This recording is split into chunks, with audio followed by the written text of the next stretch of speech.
An Egyptian proposal to stop the conflict in the Gaza Strip collapses. Israel had accepted a ceasefire, but Hamas says it wasn't consulted. The result, both sides have resumed fighting. So is a ceasefire still possible, or will there be a further escalation in violence? This is Inside Story.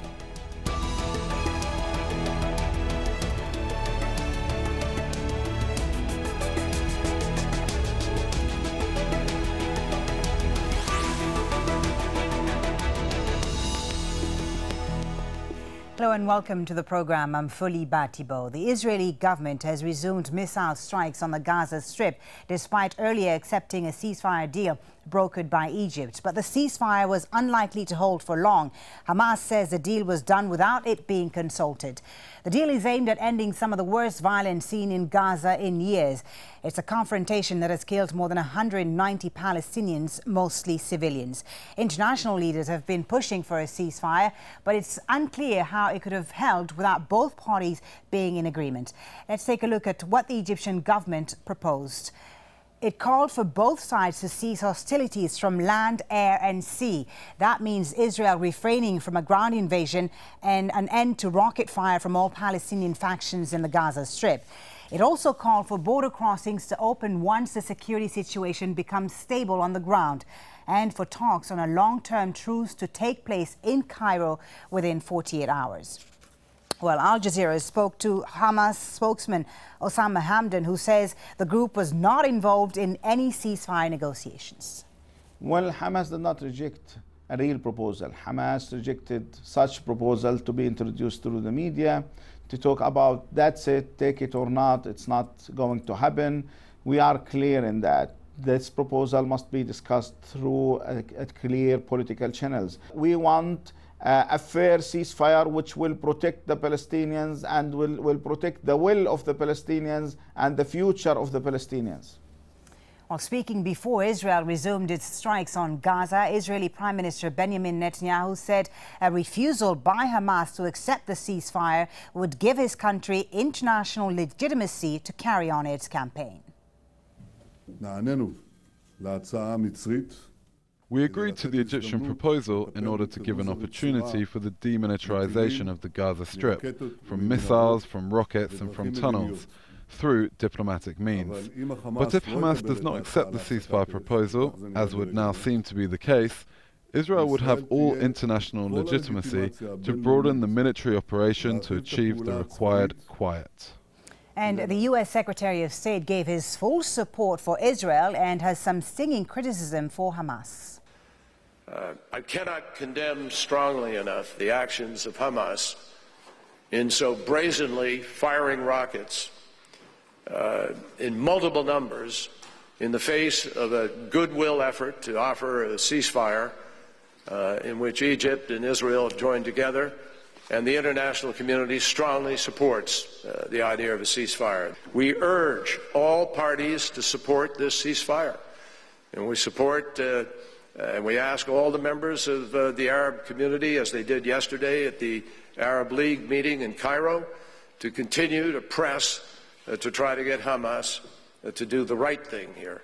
Well, let's bring in our guests for today's discussion. In Istanbul, Azzam Tamimi, director of the Institute of Islamic Political Thought. He's also the author of Hamas Unwritten Chapters. In Pittsburgh, we have Gregg Roman, former advisor in the Israeli Knesset and a former official at the Israeli Ministry of Defense. And in Beirut, political analyst Joseph Kechichian. Gentlemen, thank you all for being on Inside Story. Gregg Roman in Pittsburgh, if I can start with you. Why did Israel accept this Egyptian initiative in the first place when it wasn't even presented to Hamas? Was this just simply a tactic, a ploy, to continue its offensive on Gaza without the international condemnation? I think that conspiracy theories that are being driven right now in Gaza through their spokesman Sami al-Musri and also Abu Marzouk in Cairo don't have any place at the table of peace.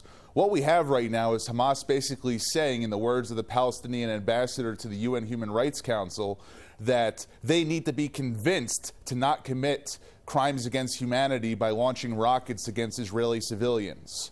So any notion that this is some kind of concoction between the Egyptian government, the West, and Israel in order to put a ploy where Hamas has to be able to all of a sudden lose its ability to launch rockets against Israel is, like I said before, a misnomer. The actual context of the situation is that Israel never wanted this fight, but it was Hamas that started it. And right now it's Hamas that continues to wish that Palestinian civilians will unfortunately have to die as they use their weapons and hide between civilian infrastructure, hospitals, schools, and other areas. So if Hamas really didn't want Palestinian suffering, they would accept a ceasefire regardless of the way in which it was presented to them. And then under the agreement, they would be able to meet with Egyptian authorities to work out the final workings of a ceasefire and a truce to return to the 2012 understandings after Operation Pillar of Defense. Okay.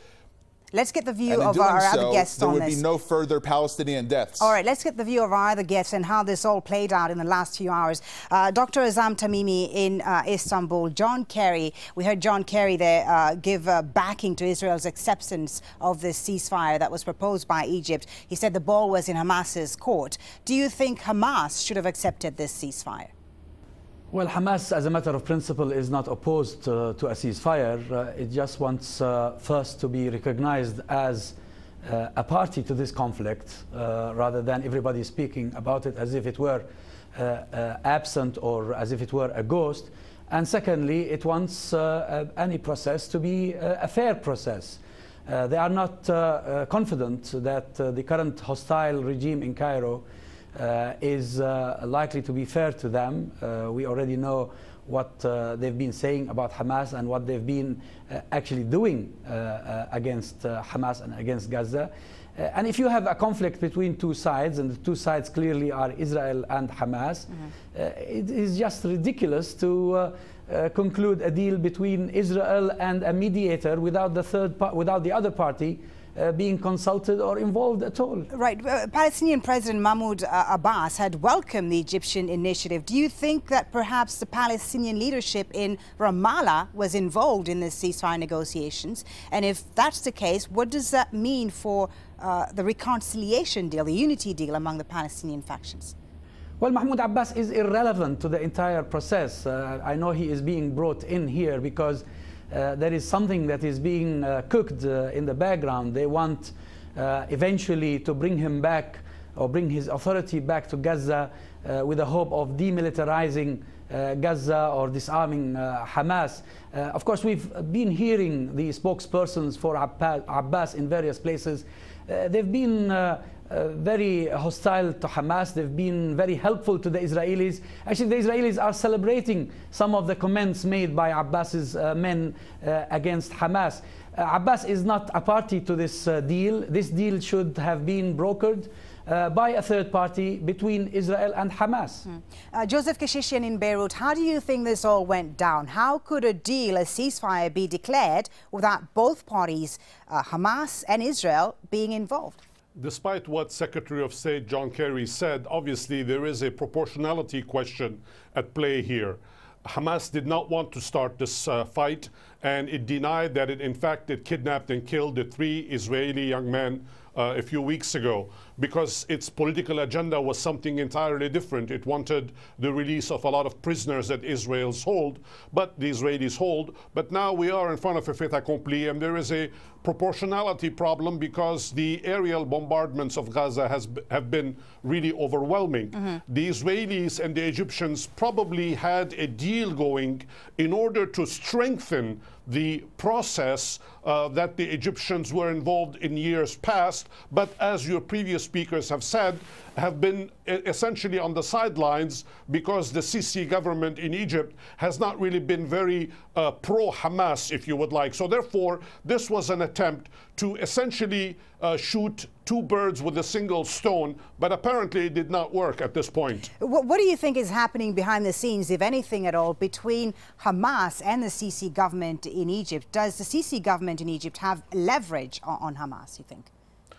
it would like to have leverage on Hamas, but it does not, clearly. And this was an attempt by, besides Israelis and Western powers, to actually bring the two sides together, even probably with the knowledge of President Mahmoud Abbas, in order to create some kind of a rapprochement, if you would like, between Sisi government and Hamas. But it's not working at this point, because as Hamas has repeatedly stated, it is not party to the negotiating process, and it would very much like to be part of the negotiating process. I think the Egyptians really need to reassess their involvement here, because in the long term, they have no choice but to deal with the Hamas leadership in Gaza, because they are on the borders themselves. And even though they can probably close some of these tunnels, probably close the crossings, and do a lot of other things, down the line, however, they've got to be some kind of a solution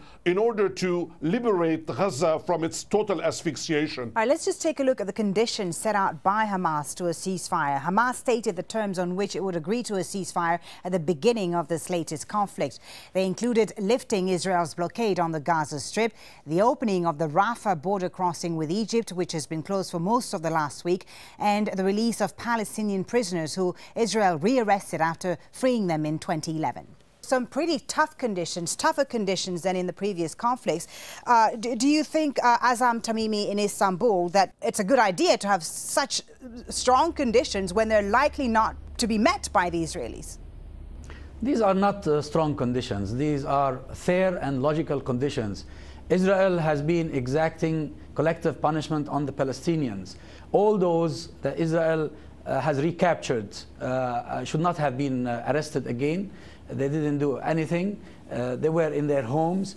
Israel used the incident of the three settlers as a pretext in order to carry its onslaught on Hamas and Hamas supporters in the West Bank, and also to carry its offensive against Gaza. So what actually Hamas is saying, we need to go back to what we agreed to previously. These were agreements. These were deals brokered by international actors, including the freeing of those whom Israel has recaptured.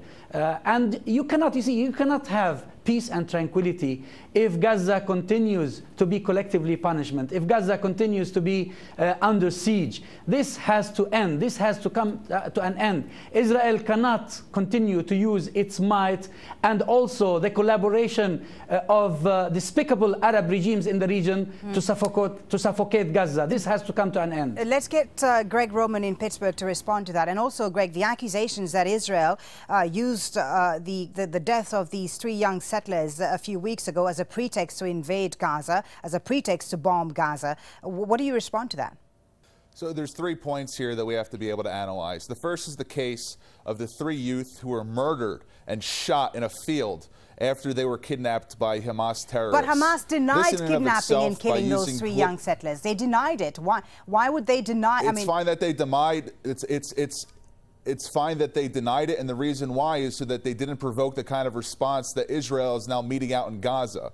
The second thing that we have to understand is that we have to condemn all forms of vigilante acts, whether they be by Hamas terrorists or by Jewish extremists. And the third item is to connect the murders in the West Bank with what's going on in Gaza right now. We must remember that the rocket fire precipitated the actions that were taking place in the West Bank and actually started parallel to what was going on in Hebron and in Ramallah.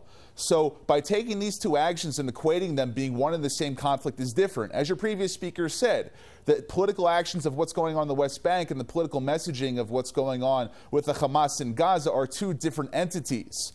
Hamas is the odd man out when they have the Arab League, Egypt, major Arab regimes, the West, Russia, Israel, the United States, and almost every other international actor at the table, and they're not sitting at it, choosing to commit crimes against humanity against Israeli civilians in place of being able to negotiate peace. So there's 2 points here in the final conclusion that we have to look at.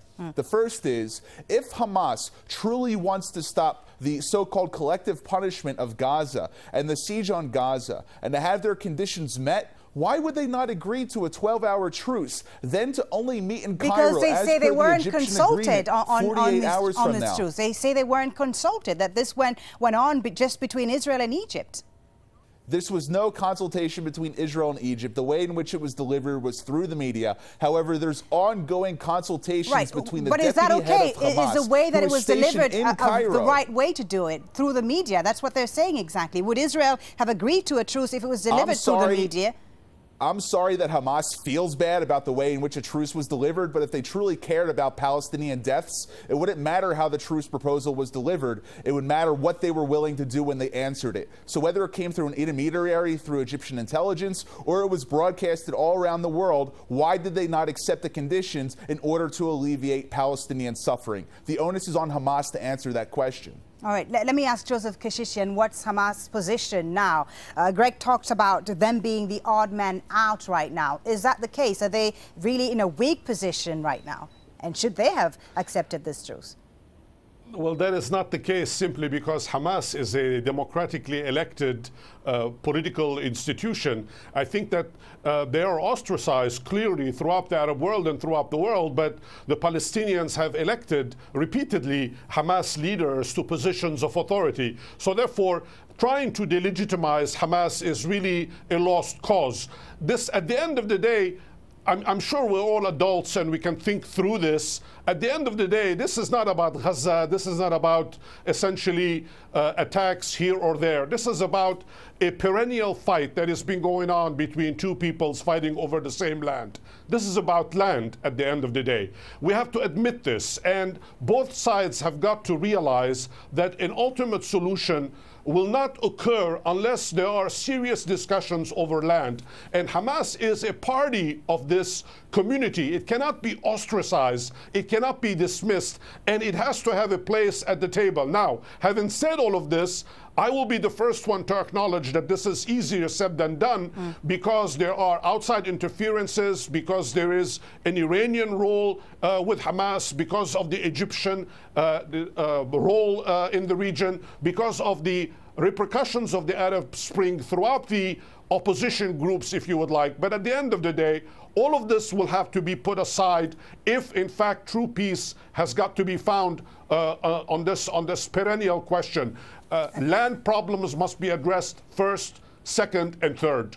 All right. Dr. Azzam Tamimi, do you agree with that? This is clearly a setback, but do you think a ceasefire and a long-term solution is still possible?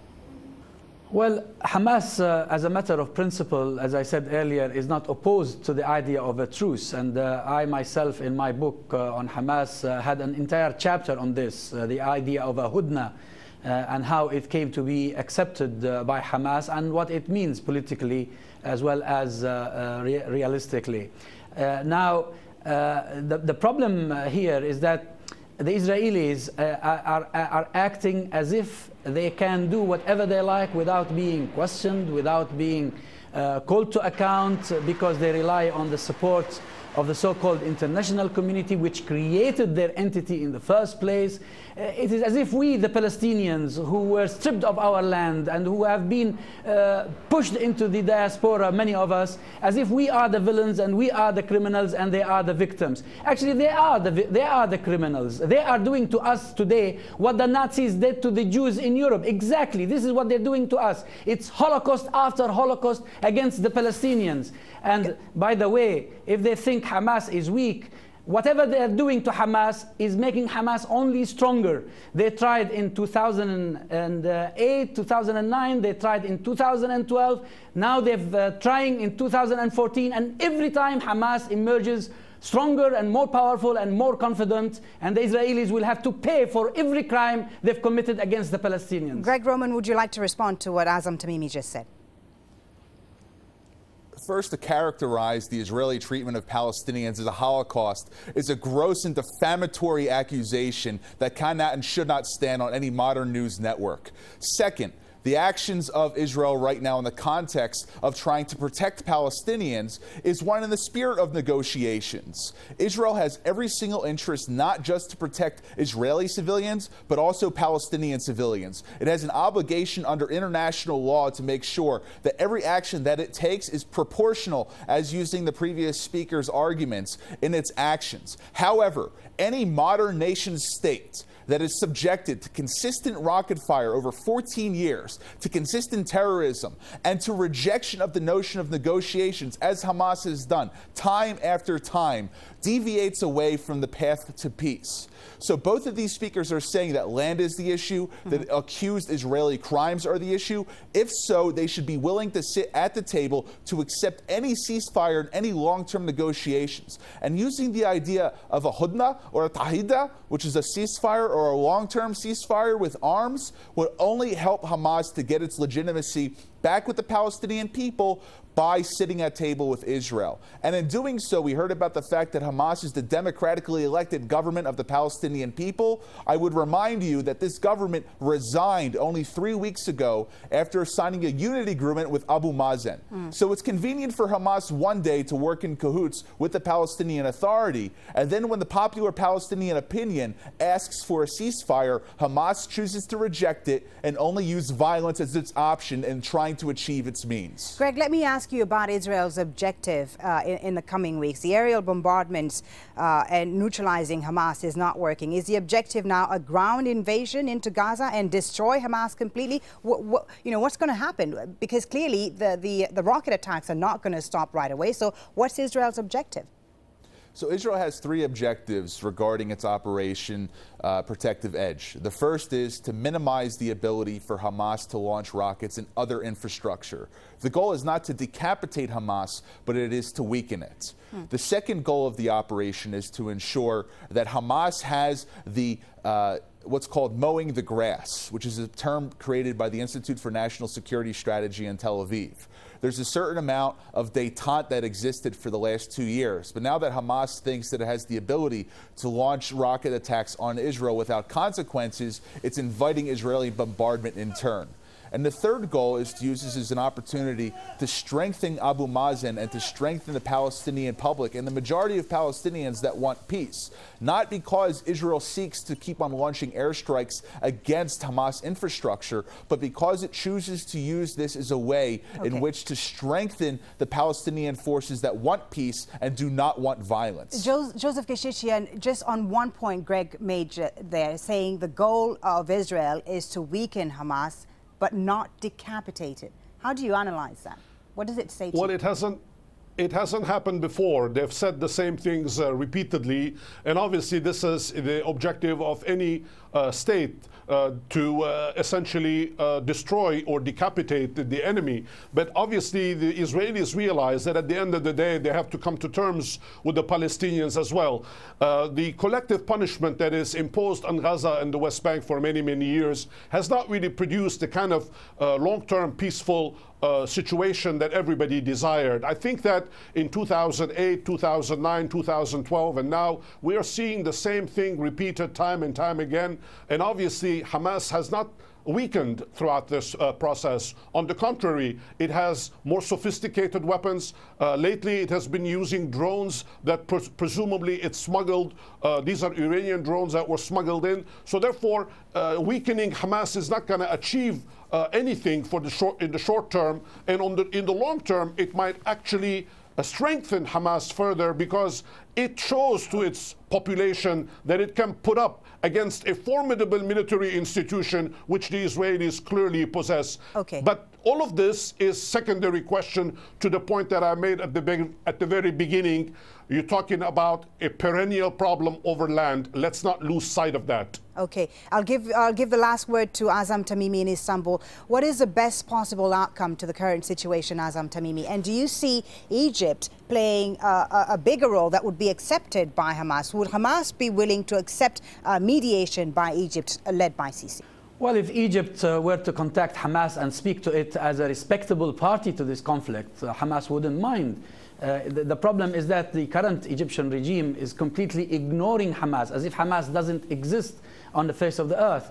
And that will not work. Hamas is confident, Hamas is popular, and therefore, unless it is recognized as such by potential or respective mediators, it is unlikely to accept such mediation. So as a matter of principle, yes, a truce, a ceasefire is the way forward, but it has to be done fairly and with respect to Hamas as a fundamental party to this conflict. Okay, thank you very much for an interesting discussion. Azzam Tamimi, Gregg Roman and Joseph Kechichian. And thank you all for watching this edition of Inside Story. And do please let us know your thoughts. You can leave your comments at facebook.com/AJ Inside Story or go to @AJ Inside Story on Twitter. I'm Folly Bah Thibault. Thanks for watching. Bye for now.